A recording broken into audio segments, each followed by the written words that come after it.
Students, last lecture में हम सबने देखा था मेल रिप्रोडक्टिव सिस्टम में स्पर्म कैसे बनते हैं और उसका स्ट्रक्चर क्या होता है। आज के लेक्चर में हम जानेंगे कि फीमेल रिप्रोडक्टिव सिस्टम में ओवम का फॉर्मेशन कैसे होता है। तो सबसे पहले हम ये जानेंगे कि ओवम के बनने के प्रोसेस को क्या कहते हैं। क्लियर? तो ओवम के बनने के प्रोसेस को हम क्या कहते हैं? oogenesis। क्लियर? oogenesis का मतलब क्या हुआ? Complete process of formation of ovum, यानी कि ओवम के बनने का कंप्लीट जो प्रोसेस है उसे क्या कहते हैं? oogenesis कहते हैं। ध्यान दीजिए, आप स्पर्मेटोजेनेसिस में देख रहे थे कि मैच्योरिटी के बाद, प्यूबर्टी के बाद स्पर्म के बनने का जो प्रोसेस होता है वो कंटिन्यू लगातार बनते रहता है। क्लियर? लेकिन ओवम के बनने का प्रोसेस ऐसा नहीं है, ये डिसकंटिन्यूअस प्रोसेस है। कैसे डिसकंटिन्यूअस है हम इसके बारे में आगे डिटेल से जानेंगे। फिलहाल हमें ये जानना है कि ये क्या है? डिसकंटिन्यूअस प्रोसेस है, यानी कि ये कंटिन्यू नहीं रहता है, लगातार नहीं होता है। कैसे होता है थोड़ा सा इसको समझते हैं, और ये कब शुरू होता है इसको भी समझते हैं। जैसे मान लीजिए कि कोई फीमेल प्रेग्नेंट है और उसके यूटेरस के अंदर जो डेवलप होने वाला बेबी है वो फीमेल है, या फिर जो एम्ब्रियोजेनेसिस, जो एम्ब्रियो डेवलप हो रहा है वो कैसा है? फीमेल एम्ब्रियो है।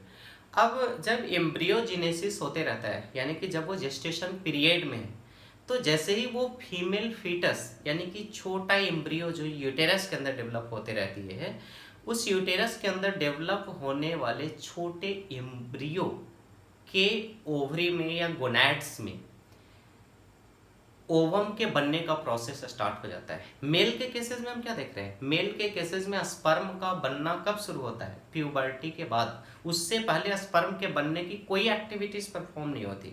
लेकिन इन केस ऑफ फीमेल ये कब शुरू हो रहा है?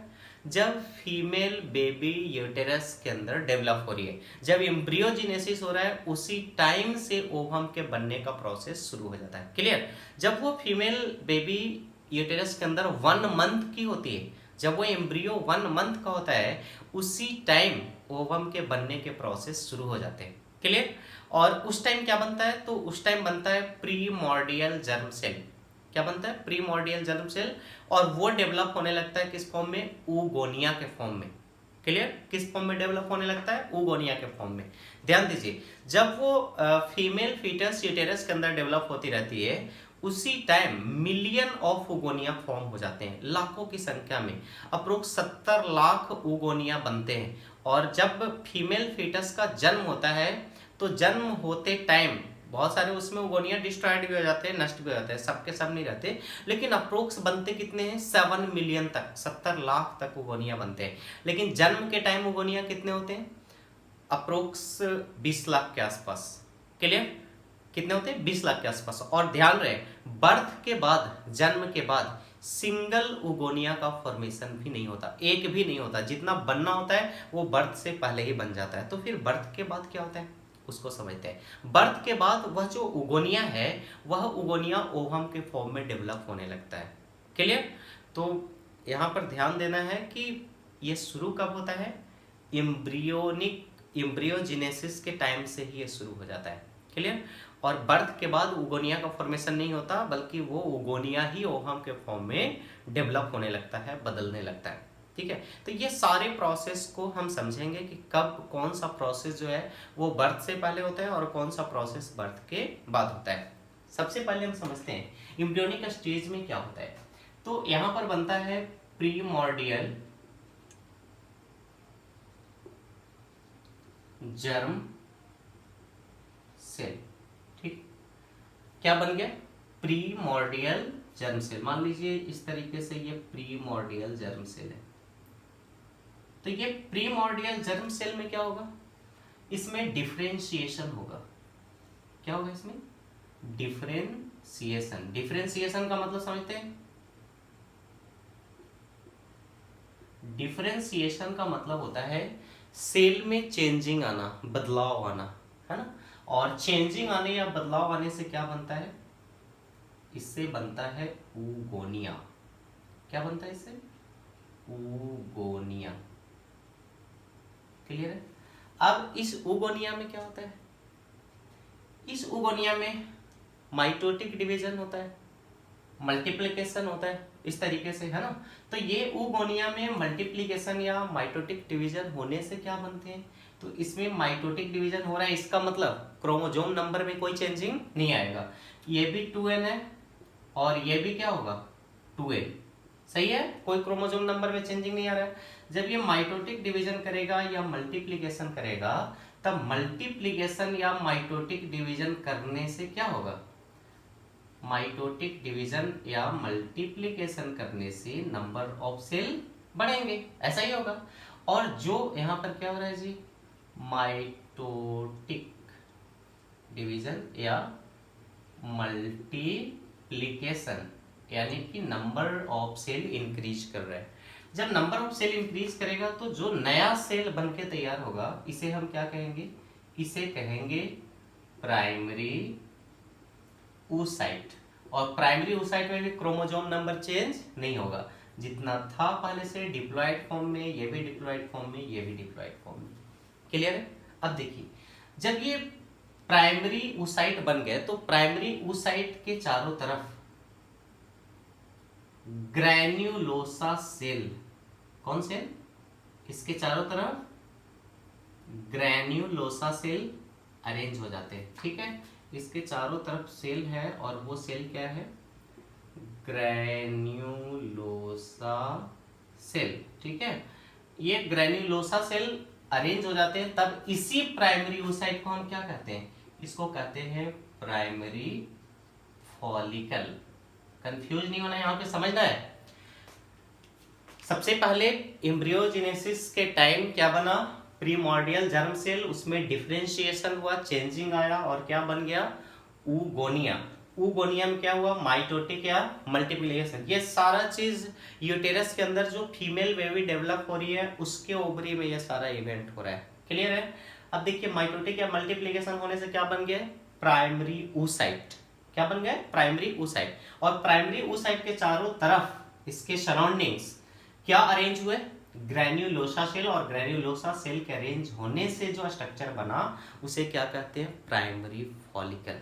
क्लियर है? अब देखिए, ये प्राइमरी फॉलिकल जो है, जन्म के बाद जो है, ये कितना संख्या में बचता है? ठीक है, तो प्यूबर्टी आते आते तक, जब वो 12-13 साल की हो जाती है, जब ओवम का बनने का प्रोसेस कंप्लीट होने लगता है, मेंस्ट्रुअल साइकिल स्टार्ट होने लगता है, तो उस टाइम ये प्राइमरी फॉलिकल का जो नंबर होता है वो 60,000 से 80,000 के बीच रहता है। कितना रहता है? 60,000 से 80,000।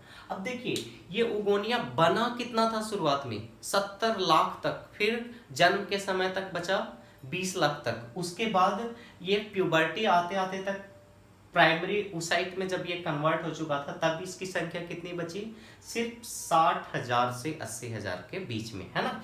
अब यही प्राइमरी oocyte हर 28 डेज पर एक ओवम के फॉर्म में डेवलप होगा और ओवरी से बाहर रिलीज होगा। तो इतना तक क्लियर हो रहा है? प्राइमरी oocyte बन के तैयार हुआ और प्राइमरी oocyte के चारों तरफ ग्रैन्युलोसा सेल स्टोर हुआ, इसके चारों तरफ अरेंज हुआ और अरेंज होकर क्या बना दिया? Primary follicle. ठीक है, अब देखते हैं प्राइमरी oocyte। प्राइमरी oocyte में अब क्या होगा? तो यहाँ पर स्टार्ट होगा मियोटिक डिवीजन। क्या स्टार्ट होगा? Meiotic division. और मियोटिक डिवीजन हमेशा 2 फेज में कंप्लीट होता है। क्लियर? पहले होगा मियोसिस फर्स्ट और फिर होगा मियोसिस सेकंड। तो मियोसिस फर्स्ट क्या होता है? रिडक्शनल डिवीजन, यानी कि जो डिप्लॉयड है वो हैप्लॉयड फॉर्म में कन्वर्ट हो जाएगा। तो जब ये हैप्लॉयड सेल में कन्वर्ट होगा, तो हैप्लॉयड सेल में कन्वर्ट होते टाइम क्या होगा? इसको समझिए। हैप्लॉयड सेल में जब ये कन्वर्ट होगा तो एक सेल जो है वो छोटा होगा और दूसरा सेल बड़ा होगा। इसका मतलब ये नहीं कि नंबर ऑफ क्रोमोसोम का डिस्ट्रीब्यूशन जो है वो अनइक्वल हुआ, साइटोप्लाज्म का डिस्ट्रीब्यूशन अनइक्वल हुआ। क्योंकि आपको पता है कि एक प्राइमरी oocyte से एक ही ओवम बनेगा, सिंगल ओवम, लेकिन यहाँ पे अभी ही 2 सेल बन गया और आपको पता है पहले ही से कि कितना ओवम बनेगा, 1 ओवम। इसका मतलब जो यॉक है या जो न्यूट्रिएंट है वो न्यूट्रिएंट किस में रहता है, साइटोप्लाज्म में, और वो चाहिए किस में, सिर्फ 1 ओवम में। तो अगला जो सेल बन रहा है या एक्स्ट्रा जो सेल बन रहा है उसमें अगर वो न्यूट्रिएंट या साइटोप्लाज्मिक मटेरियल ज़्यादा जाता है तो वो वेस्ट हो जाएगा, उसकी कोई ज़रूरत नहीं है। इसलिए यहाँ पर जो yolk formation, actually yolk formation किस में हो गया था, प्राइमरी oocyte में, यहाँ पे ही यॉक फॉर्मेशन हो गया था। और उसको क्या कहते हैं, यॉक के बनने के प्रोसेस को, यहाँ पे क्या हुआ था, यॉक फॉर्मेशन। और यॉक के बनने का प्रोसेस क्या कहलाता है, विटाइलोजिनेसिस। ठीक है, तो विटाइलोजिनेसिस होने से क्या हो गया, ये प्राइमरी oocyte का जो साइज है एक्चुअली इससे उगोनिया से ये 200 टाइम्स बड़ा हो जाता है। उगोनिया से कितना बड़ा हो जाता है, ये 200 टाइम्स लार्ज हो जाता है। कौन, प्राइमरी oocyte। क्लियर, क्यों लार्ज हो गया, क्योंकि इसमें यॉक बन गया जो इनिशियल स्टेज में जाइगोटिक डिवीजन में न्यूट्रिएंट प्रोवाइड करेगा। उसके बाद ये फीमेल बॉडी से अटैच हो जाएगा और फिर फीमेल बॉडी से ये न्यूट्रिशन लेना स्टार्ट कर देगा। तो इनिशियल स्टेज में थोड़े यॉक होते हैं और वो यॉक कंटेंट बढ़ने की वजह से उगोनिया से oocyte का जो साइज हो गया वो कितना बड़ा हो गया, 200 टाइम्स। अब वो यॉक को कहाँ जाना है, ओवम तक जाना है। लेकिन प्राइमरी oocyte में जब मियोसिस फर्स्ट हुआ तो 2 सेल बने, एक छोटा और दूसरा बड़ा। ठीक है, छोटे सेल में भी n, इसमें भी है, चूंकि मियोसिस फर्स्ट रिडक्शनल डिवीजन होता है तो नंबर ऑफ क्रोमोसोम क्या हो गया जी, हाफ हो गया। इसमें भी n, इसमें भी n, है ना। लेकिन इसमें साइटोप्लाज्मिक कंटेंट कम है, इसमें साइटोप्लाज्मिक कंटेंट या यॉक की जो क्वांटिटी है वो ज्यादा है। तो इस छोटे वाले सेल को हम क्या कहेंगे, इसको कहते हैं फर्स्ट पोलर बॉडी। क्या कहते हैं, फर्स्ट पोलर बॉडी। क्लियर है। और इसे क्या कहते हैं, सेकेंडरी oocyte। और सेकेंडरी oocyte स्टेज में ही ये कहाँ चला आता है, ओवरी से बाहर, और उस प्रोसेस को क्या कहते हैं, ओव्यूलेशन। तो ओवुलेशन कब परफॉर्म होता है, सेकेंडरी oocyte स्टेज में। यही oocyte जो है वो क्या हो जाता है, बाहर आ जाता है। अब देखिए इस पोलर बॉडी का क्या होगा और सेकेंडरी oocyte का क्या होगा। तो भाई मियोसिस फर्स्ट हुआ है तो मियोसिस सेकंड भी होगा, है ना।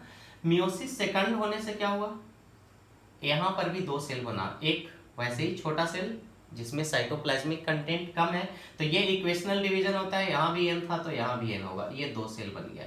ये क्या हुआ, मियोसिस सेकंड। ठीक है, तो एक और जो ये छोटा सेल बना इसको क्या कहते हैं, इसको कहते हैं सेकंड पोलर बॉडी। क्लियर। और ये जो सेल बना यही हमारा क्या है, ओवम। क्लियर हो रहा है।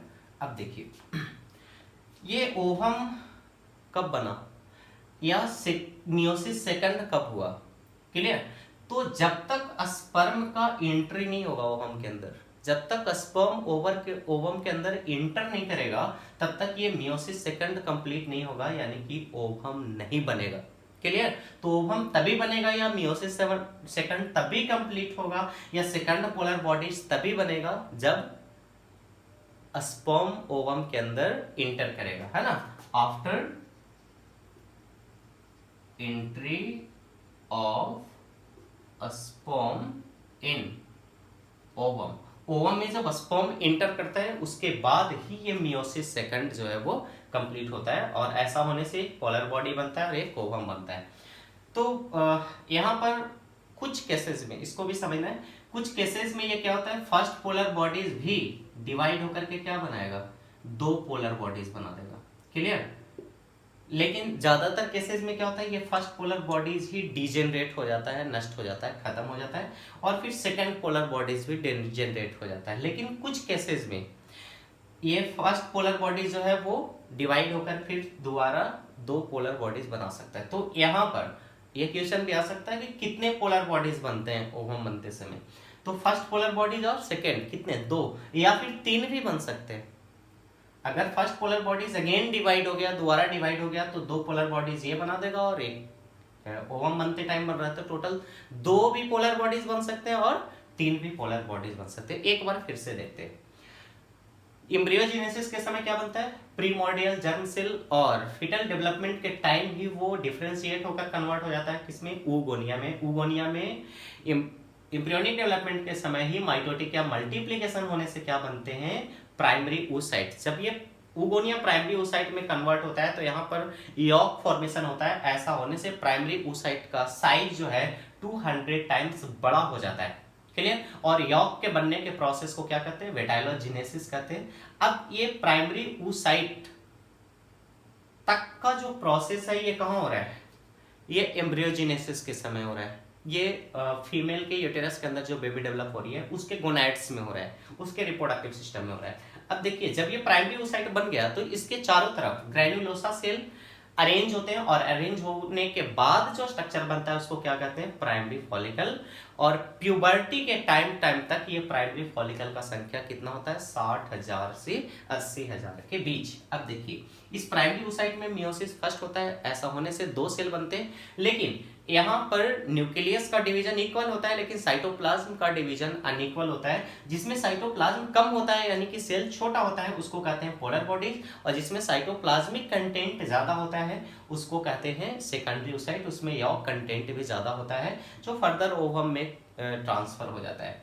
अब देखिए ये सेकेंडरी oocyte में फिर से डिवीजन होगा, सेकेंड पोलर बॉडीज बनेगा और ओवम का फॉर्मेशन होगा। लेकिन यहाँ पर सेकेंडरी oocyte स्टेज में ही इवोल्यूशन हो जाता है। ये इंपॉर्टेंट पॉइंट ध्यान में रखना, सेकेंडरी oocyte स्टेज में ही ओवुलेशन हो जाता है।